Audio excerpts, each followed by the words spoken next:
Hello and welcome back to Harry Ball Sports. We're a quarter way through the season somehow, and who is good? It is very, very hard to tell, but we're going to continue to try our best to predict games, kind of for my own ego. That is really the root of what this is. I get to sit here and watch myself in the corner of the screen talk about football and being right. Getting started with week 4 here. Cardinals Seahawks happened. I didn't even get to predict this game because I had done it after the game happened, unfortunately. So this was technically incorrect, but again, I would have picked the Seahawks here. Pretty good game. I have a lot of faith in the Seahawks team now, a lot more than I did at the start of the season. I think they're just so balanced in a way that I didn't really expect. Based on the stats, Sam Darnold's actually playing super good. Jackson Smith-Njigba has been a significantly better weapon than I thought he could be. And the coaching has been pretty helpful, I think. That's really important for a team like this where there's no obvious outstanding players to have a really strong coaching staff. And as somebody who grew up near Seattle, I'm very excited by that. Vikings-Steelers was a super good start to NFL football in Ireland, although a Steelers player did immediately get robbed on the streets of Dublin, so that's cool. Yeah, the Steelers played Carson Wentz, and international games aren't the best representation of how a team plays, but they looked good. The run game looked strong. Aaron Rodgers had some big plays finally. I think that's what this team needs to do, especially if the defense is not going to be what we thought it was. I will say, though, the Steelers do kind of tend to take their foot off the gas a little bit and turn big leads into close wins. And it's nice to have close wins, but you want to see them pull away a little bit more instead of giving up points in the fourth and not being able to keep up, turning every win into kind of a nail-biter. And from what I understand, J.J. McCarthy is going to be out for a little longer. Not super long, but it's going to be a few weeks still. So I hope Wentz can keep the team in like a decent spot rather than just piling up loss after loss. It'd be nice to have them in a spot where he could come in and salvage the season if he has to. And also, with all the injuries to big name receivers this year, I kind of feel like Justin Jefferson is next. I can't explain why, but I feel like it's time. And look at this box of cereal that I saw. What does that tell you?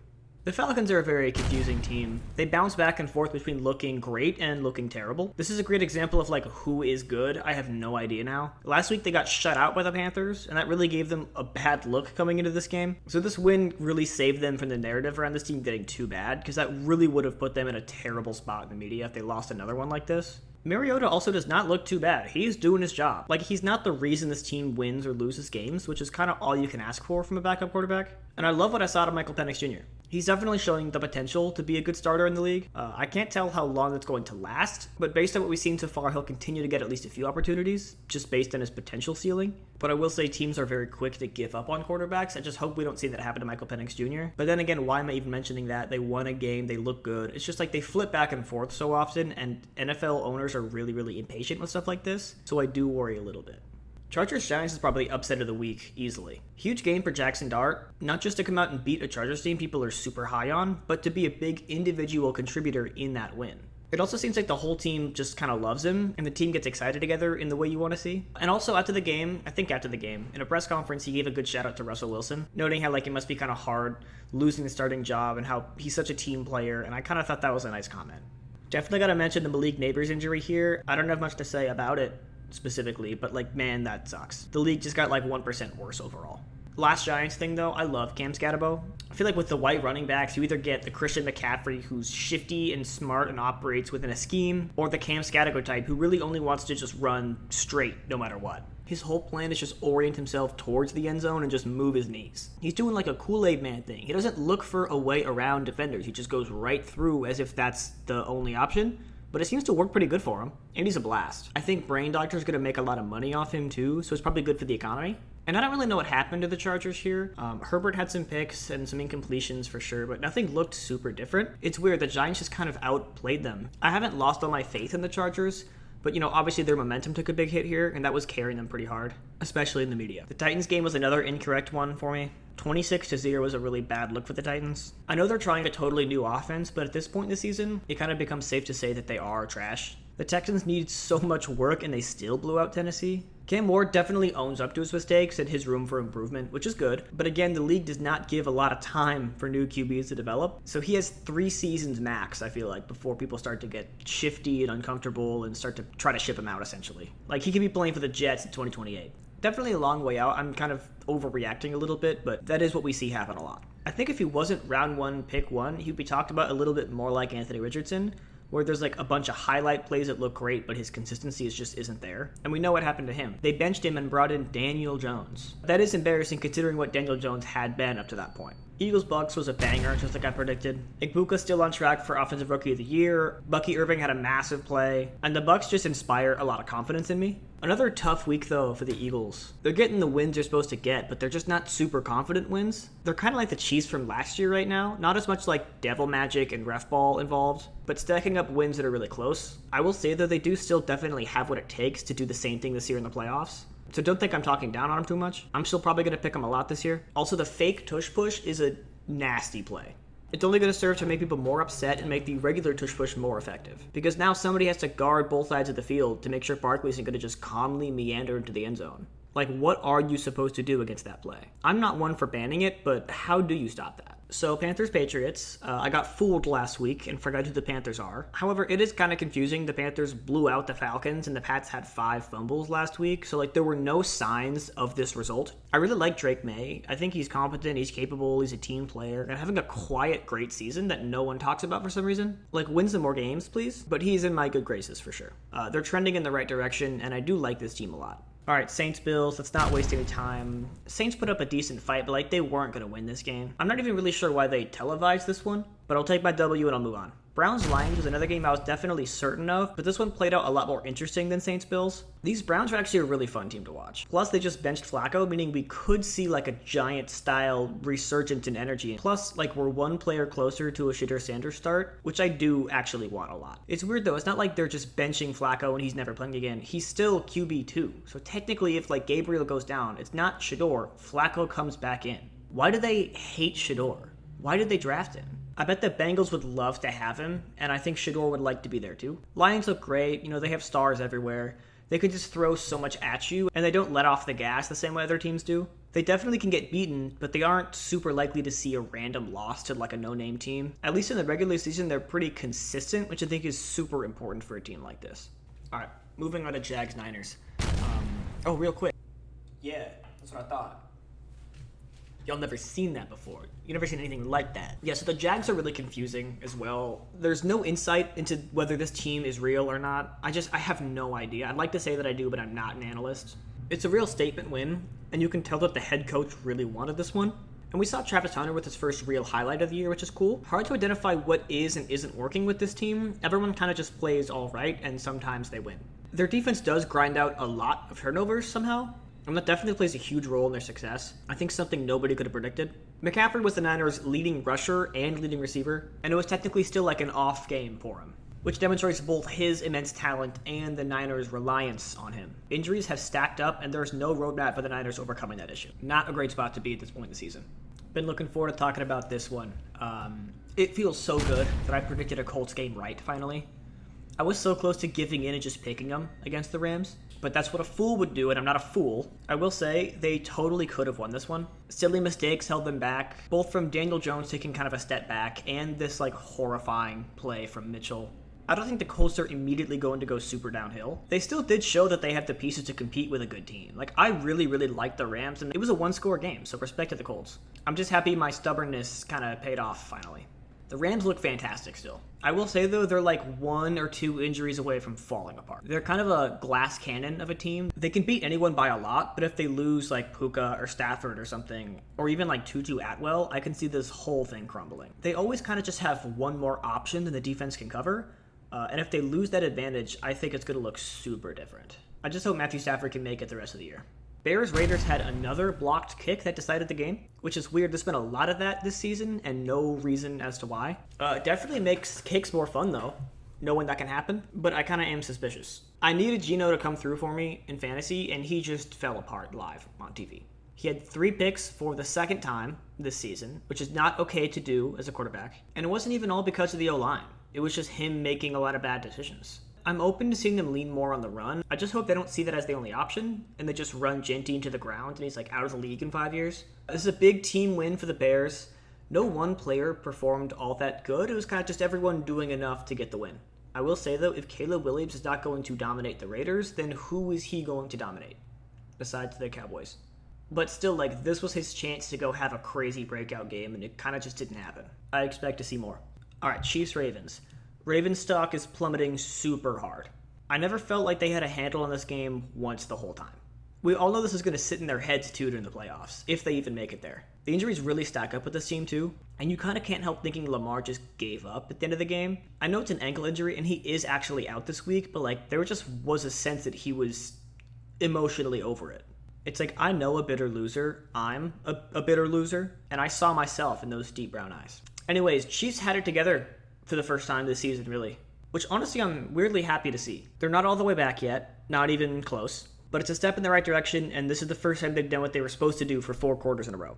Mahomes had 4 TDs, and a lot like McCaffrey, Xavier Worthy was their leading rusher and receiver. However, I kind of like this a lot less here, because that man is not built to be an NFL runner. He's a great athlete, obviously, but doing a ton of handoffs to a guy that small is a really great way to destroy his body, and he's just coming back from injury. It was only 2 carries, so I gotta relax. But the Chiefs are desperate for a run game, and I hope they don't get too comfortable and reliant on giving Xavier Worthy those opportunities, because his body just is not built for it. Packers Cowboys, hell yeah.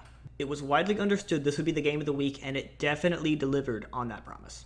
Some people are pissed that ties even still exist in the NFL, which I can definitely understand, but as a guy who likes narratives in sports, it doesn't really get better than this. Because we got a banger of a game, and now the next time they play, we can get these same emotions all stirred up again. Like, imagine they meet in the playoffs. The stakes would be ridiculously high. It's kind of crazy to have no clear winner for this situation. Like, this kind of would have unofficially decided who won the trade. Like, some people thought Dallas, some people thought Green Bay, but, like, there was a completely unforeseen third option, which was nobody wins this game, and we're here now. It's weird, both quarterbacks had the same amount of completions, same amount of touchdowns, and, like, just around the same amount of yards, which is unusual and shows like no sign of an obvious winner here. George Pickens had a really great game, and it kind of looks like he's going to take up that wide receiver 1 role while CeeDee Lamb is injured, which we could have expected, but now we know he's probably going to do a good job, which I think is great. I like seeing Pickens, I like seeing CeeDee Lamb celebrate his catches on the sidelines. That's good football. So while the score would have been the big headline here, Parsons did have a 33% pressure rate all game, and I think the eye test said a lot more than the stat sheet for Parsons in this game. I would say given all the media talk, the Cowboys did win this game in terms of like narratives, because everybody was talking trash about how it was the worst trade in history, and then they went on to tie, and like the Cowboys had a lot more to prove here than the Packers did. So I think this ending in a tie kind of goes in their favor. And also, I'm not going to count this as a tie in my record because I don't want to have to do like a -1 for the one tie this season. I'm not doing that. I'm just going to count it as a loss. Especially since I was like 100% sure the Packers were going to take this one by multiple scores. I'll be quick at the last 2 here, so don't leave the video. In Jets-Dolphins, we had a super good Justin Fields highlight. Tyreek might be done playing football. And I guess good for him because he really obviously hated it in Miami, and he was celebrating while getting carted off the field. Some people are saying that just because he was like drugged up on the sideline, but like if that were the case, I feel like I would have seen that at least one other time. It's super abnormal. He was like celebrating and yelling and in joy. He had a big smile on his face. So you have to kind of think he's just excited to be done, I guess. We had a super great catch from Garrett Wilson. Tua threw 2 touchdowns instead of 2 interceptions, which is super cool. Honestly, a better game than it probably should have been, and congrats to the Dolphins on their first win. And finally, Bengals-Broncos. Yikes. The Bengals are done.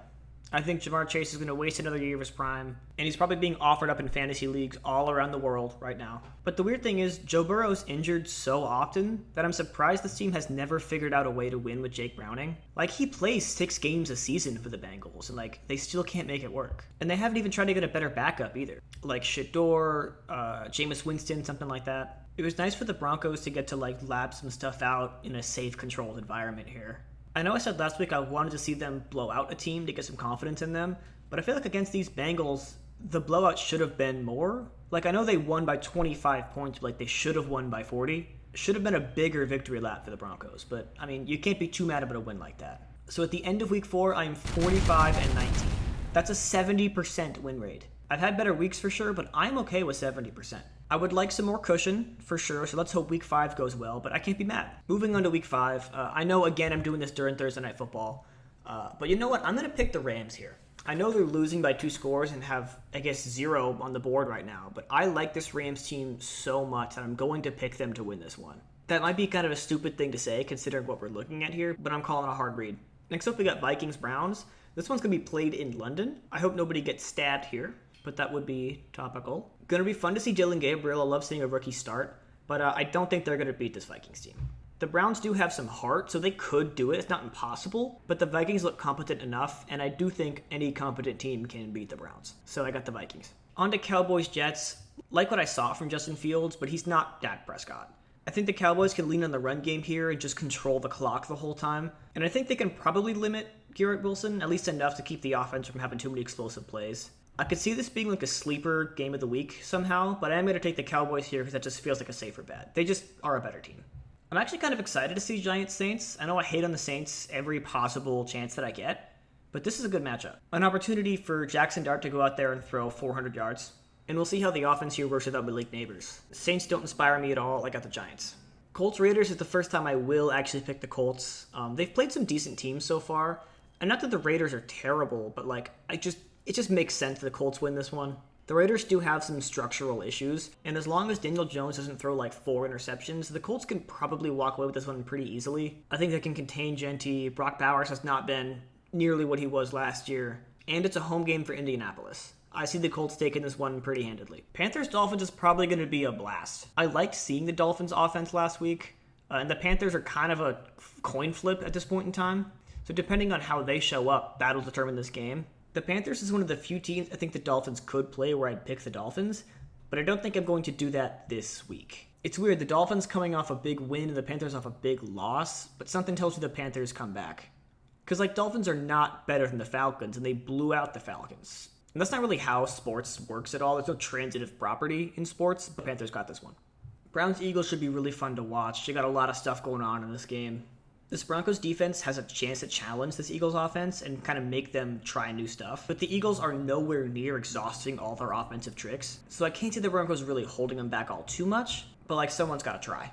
Chiefs did a pretty good job, but somebody's got to get the blueprint on how to defeat these Eagles, or else they're going to just run the league for kind of a long time. Still can't pick the Broncos here. The Eagles have given me no reason to think they won't win, so I am going to go with Philadelphia here, but this should be a pretty good game. So this game isn't really Texans-Ravens. It's kind of Texans versus this new 33rd team, because this is not the Ravens. They're so injured and Lamar isn't there, so it's kind of like the league just invented a new team for this week and then put Derrick Henry on it. I have no basis to predict how this Ravens team performs.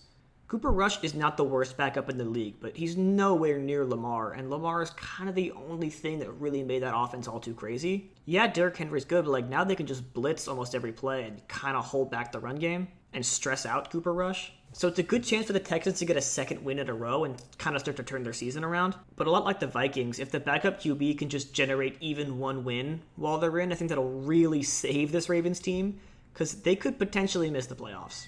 That's not out of the question at this point. So it's pick the injured Ravens or a really bad Texans team. And I do think I'm going to go really bad Texans team here. At least they're a complete team, At least this team has practiced together in the state that they're in, whereas the Ravens definitely haven't. This Ravens defense is over anyways, and I think CJ Stroud could have a really big day that would boost his confidence up. So if it's going to turn around for the Texans, this is how it happens. Got Titans-Cardinals here. It would really suck to see the Titans start 0-5. But the Cardinals do kind of have a lot going for them. I know Marvin Harrison Jr. doesn't look like he wants to be here, and him and Kyler Murray have zero chemistry, and James Conner's out, but I do still see them taking this one. Cam Ward hasn't really shown me enough to think he can take down anyone at this point. 0-4 is 0-4. I'm not going to pretend they're not 0-4. So while it kind of hurts my spirit, I do got the Cardinals here. Time for a serious banger with Buccaneers Seahawks. The Seahawks are super balanced and the Buccaneers are super exciting. This really could go either way. The fact that it's in Seattle too, that's one of the best home field advantages in football right now. But while the Hawks are doing better than expected, I'm not going to just pretend the Buccaneers aren't kind of a top tier team. I kind of see them up there with the Rams and the Lions. So this has all the makings of a super great game. This is another pick that won't really go with the narrative that I like, but I do think the Bucs are going to take this one. I like to see the Hawks win another one, but I don't know if I see that happening this week. Lions-Bengals, going to be really sad. Congratulations to Jahmyr Gibbs fantasy owners. You're going to have a great week.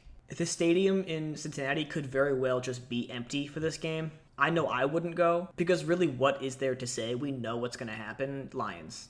I'm pretty sure Jaden Daniels is back now, and so I think that'll make Commanders-Chargers a lot more fun to watch. The Chargers definitely don't feel the same coming into this game, considering their last loss. And while the home field advantage in LA isn't huge, that does play a role here. I hope you get some good highlights out of this game, and I see LA taking it. Pats-Bills is a rivalry that I just love. They've never been good at the same time. It's always one team takes it 4 years in a row, then the other team takes it 4 years in a row. And obviously this time around, we're on the kind of the Bills side of that spectrum.